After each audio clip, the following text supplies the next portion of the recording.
This is what a Swiss gold prospector wrote in the comment section after watching part 1. Man, I think you hit the mark.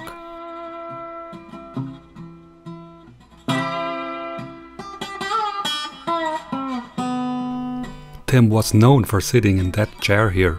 He was waving at everyone who passed, and so many would join him on the porch.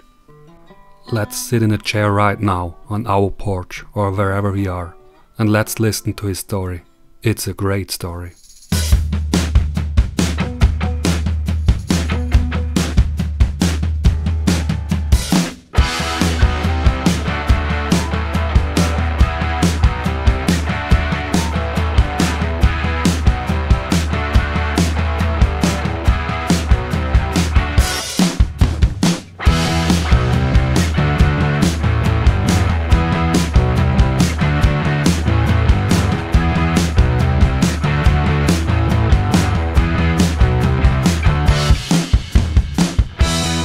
And just to give you a little background of like doing it to support the family. Yeah. The little town that we lived in is an hour and 20 minutes from the nearest town. Okay. So there's no jobs or anything up there, except for it was an old mining community. So basically everybody that lived in that town had a gold mine or a claim, and that's how people supported their families. These stories which I normally read in books or see in movies, and here it's real life. That's very fascinating for me. Yeah, you grew up in this village then? I grew up there, yes. Okay. We moved up there when she was about 5 months old, maybe. Okay. So she's never really known the city. I think that it's not necessarily a bad thing. My wife also is from a very small village, and we say in Swiss German it makes your feet down to the ground, to the earth. You know what I mean? You're rooted like a tree. Yeah, exactly. Yeah. And so how did it happen? How it was just a normal prospecting day like everyone, and it just was there immediately, or did he have a hunch that he was on a special spot or so? Was it a completely normal spot, or? He had been dredging in this hole, and for quite a while he was dredging away, and when he picked up the rock he could tell by the weight of it that it was something special. And he set it on the bank and continued dredging. Now, this is a story he told me. And he continued dredging, and then he just went, "No, I gotta go." And he came home and just was so excited. But yes, it was a normal dredging day. Okay. Was it on the bedrock, or was it just in the gravel somehow, or? He had gotten down to the bedrock. Okay. And the rock wouldn't go up the dredge nozzle. And so that's why he picked it up to throw it, and he just went, "Whoa, no, this is something." He didn't see it. He just felt it because of the weight when he wanted to throw. Wow. Yeah, when he first brought it home, it just looked like quartz with rust on it. You couldn't tell it was gold. Oh, really? Okay. It was by weight. He could tell it was heavier than it was supposed to be. Well, that's amazing. I read a book about one of the first gold discoveries on the United States East Coast. And if I remember correctly, a farmer found a rock which was very heavy on his field, and he took it home, and he used it to block the door to not swing around. And if I remember correctly, it was for quite a time there. And then somebody with knowledge who visited him and recognized this is something special. And then they recognized it's gold. But in the moment when he felt the weight, he realized it must be gold, or he just thought it's just a heavy rock, or? No, he knew enough about gold hunting. Okay, yeah. That it must be gold. And he set it on the bank and went back to dredging. That's cool. And he said, no, I can't. And he came home and it didn't fit in the jar. That's great. When I started with gold prospecting, after a year, I found a gold nugget, which is for Switzerland pretty large. And I was shocked. And I took it out and proceeded to shovel. And after half an hour or so, I thought I have to look again. It was like too much for me. Maybe it's the same kind of reaction in this moment when you realize this is really a big one. It's maybe too much. Yes, it might have been. Yeah. Might have been. And then he had to run home and show people. We had to tell you the story though, because it's kind of like how my dad always was. Because the old school, it's everything's done on a handshake, and it's like your word is your handshake. Mm-hmm. And he was on his friend's claim, and they had said that he's like, oh yeah, dredge over here and everything. Mm-hmm. And then they made this handshake. Anything you find over a pound, I'll give you 50%. Okay.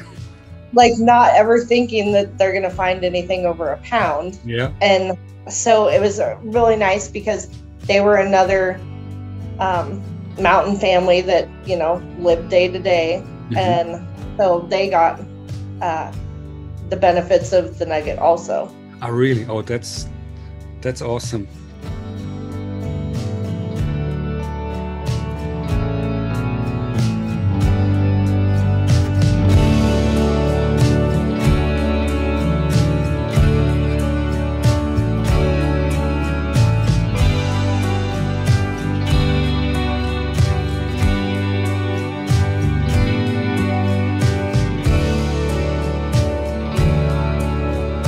It often happens if somebody finds something such valuable that he's not able to share them. But it seems your dad wasn't that way. He immediately had to tell everybody, right? Yeah. Yes, he was very, very happy to share. Yep. Yeah. Wow. Cool.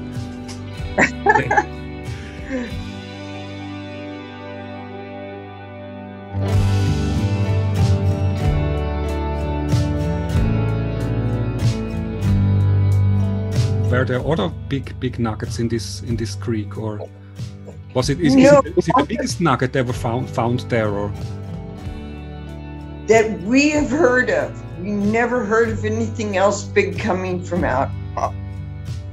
But afterwards, a big corporation bought that house and claim, and so we never heard anything more.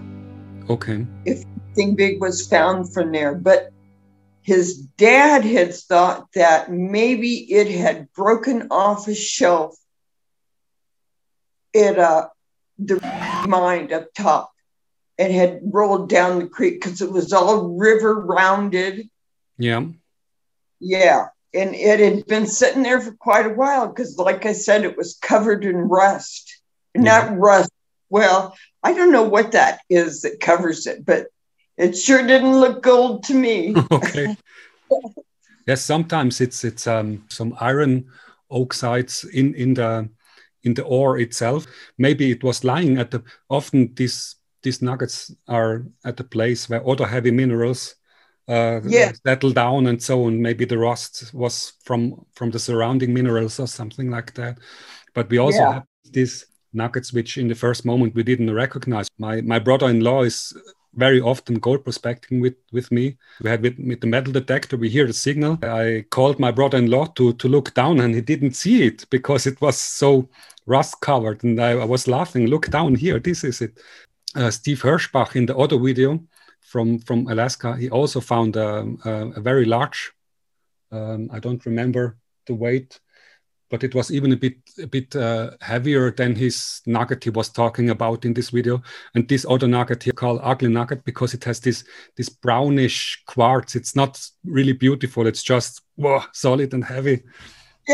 Yes. But it was, you said it was water worn, so it was round and it traveled a distance in the creek, right? Yes.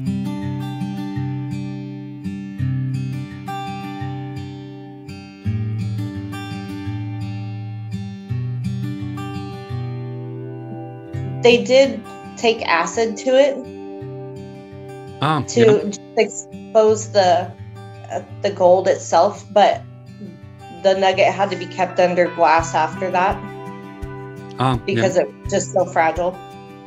Ah, really? The gold was fragile then, or yeah, because once they etched away all the quartz, it was just gold veins everywhere. Wow. Yeah, see, it was not a solid gold nugget. It was quartz and gold. And they ate some, I think it was 2 years we had it. And they finally said we were going to take acid to it. Yeah. And that got us, we still have a little piece of it that broke off. Okay. And yeah, it looked completely different after it was etched with the acid. Okay. But it showed more of the amount of gold. Yeah. The claim owner got also 2 small pieces of the nugget. Few weeks after the interview, Laura and Ambrosha met the descendant of the claim owner. She still had the 2 pieces, and she gave one to Ambrosha. What a noble gesture. Sarah County people are really great. Now Laura, Ambrosha and the descendant each have one of the 3 pieces left of the nugget.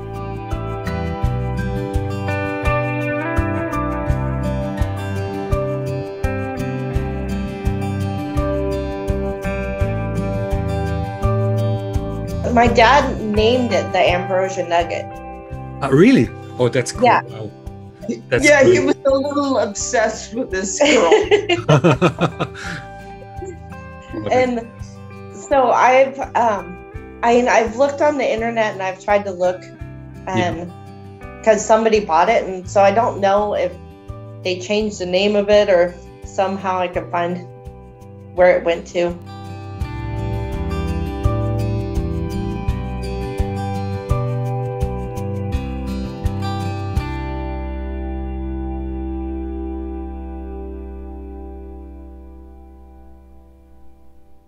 Have another story for you real quick. Oh, great. So one of our friends that, small community. So he came to take pictures of my dad and the nugget. And then how long later was it? Like a year later? I bet it was a year. So a year or so later, one of my dad's friends was traveling through Texas and found this magazine on a newspaper stand in Texas. Wow, that's you, isn't it? It is. Wow, that's amazing. So so my dad never knew that he was on the cover of this magazine. Yeah. And his friend sent it to him in the mail. Cool. So, and it was the cutest thing. Tim was sitting on the couch and a baby Ambrosia was leaning over his shoulder. And as he pulled this magazine out of the envelope, the look on her face was great. It was so surprised to see them both on a magazine. Yeah, that's really got it wrong. The article was not correct, but that's okay. Yeah, but it's these things, as I mentioned, the introduction. Sure, the nugget is huge, but these things, they are way bigger. That's very special. Yes. Well, and you don't know how special it was when we got a message from Switzerland. Okay. Because, I mean, it's funny, like, growing up with it, my dad, like, found this big nugget, and I live in the small community. So, people are like, oh, your dad's the one that found the big nugget. But then, to have like a magazine that was sent from Texas and somebody called from Switzerland. And so it's kind of amazing. Well, what was also cute was Tim inherited from his father boxes of treasure magazines. And he was on the cover of the same treasure magazines that his dad had collected. I see. This is really great. I understand what you mean. Yeah. Wow. Well, he was a bit of an egotist. He loved to be in the limelight. It was fun. Really? Okay. Yeah. Like he liked public. Okay. Yeah.